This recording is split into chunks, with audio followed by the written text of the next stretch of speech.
I'm Marvel. This channel exists to connect gamers to MMOs they'll love. In this series, I play the most underrated MMORPG on Steam, Project Gorgon. It's inspired by old school MMOs like classic EverQuest, Asheron's Call 1, and Star Wars Galaxies. Thank you for watching and subscribe for more MMO content.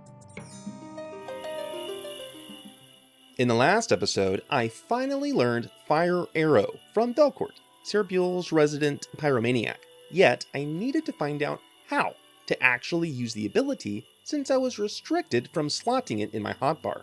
After Velcourt's lesson, I gave him some items I looted from the Brain Bug Cave to boost his favors level. The ones he prefers in my inventory are earmarked with a pink outline. Different NPCs have their own preferences, and almost any loot you collect is useful to someone if you know whom. I briskly walk over to Elahil the Fletcher and notice that I can buy better arrows.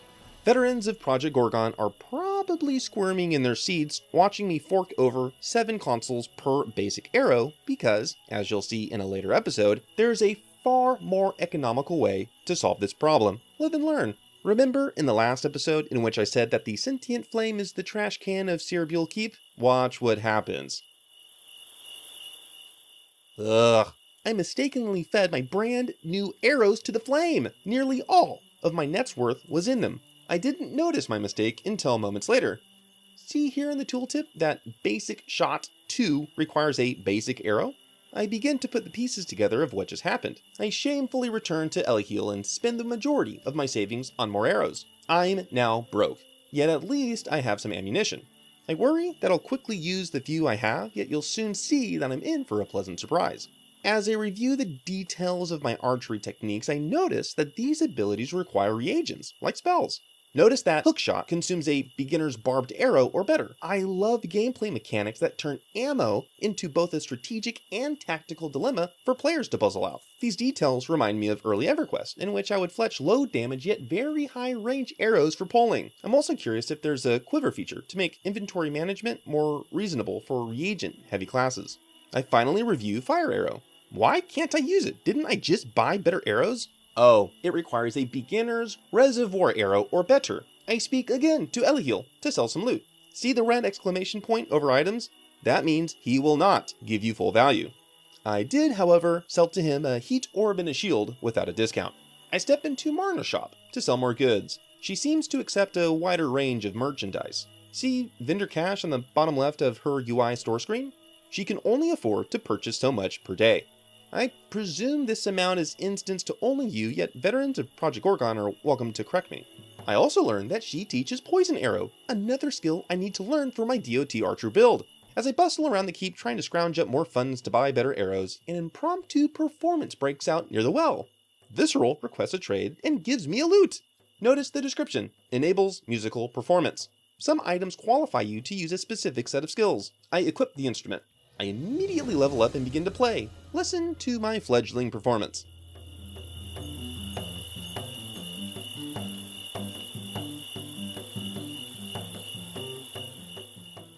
Let's break this down. First, did you hear that each instrument, when played, is paired with each other? Stibamicus, if that's how you pronounce his name, is playing a percussion instrument supporting my shredding of the lyre. Moreover, see Lord Asheron dancing? Also notice the buff whose icon is a pair of legs in the top corner? Just as you can gain a buff from listening to music, you can also gain a buff appreciating someone else's dancing, quite similar to Star Wars Galaxies. This is my Katina moment that I've been looking for. I earned another loot ability, yet have no idea what the difference is. Others continue to join our jam session or enjoy as the audience. Someone decides to join the fray whistling an ocarina. Listen.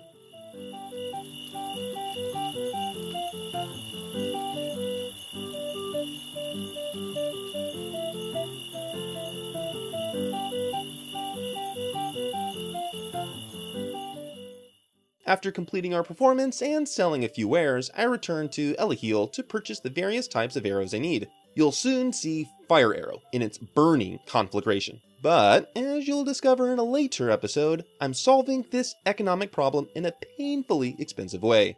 Even after I left the musical parade, others kept the festivities alive. Here's a chorus accompanied by a dancing bat and spider.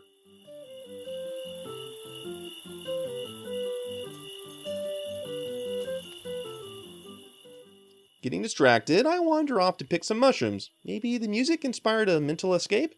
Sonari runs by with a raining cloud over her head.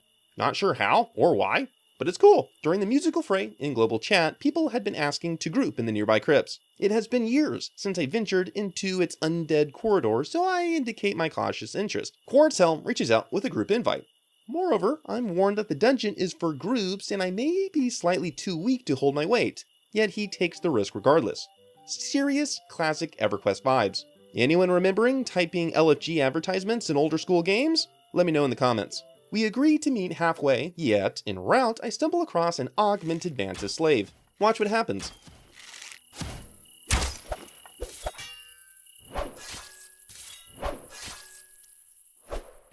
Did you see? If you hit an enemy with an arrow, you can loot it back. Some skills, like multi-shot, automatically consume a certain number, yet this recycling makes archery more affordable than I had thought. I meet up with Quartz Helm and we trek to the crypts. We enter the courtyard and all hell breaks loose. Watch.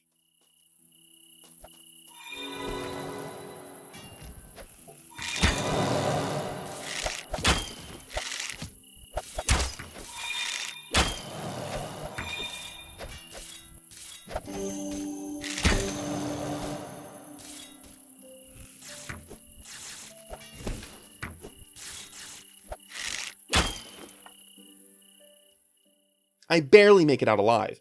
However, since I could just barely survive here, won't I surely be swallowed by death's shadows beyond the entrance of this haunted graveyard?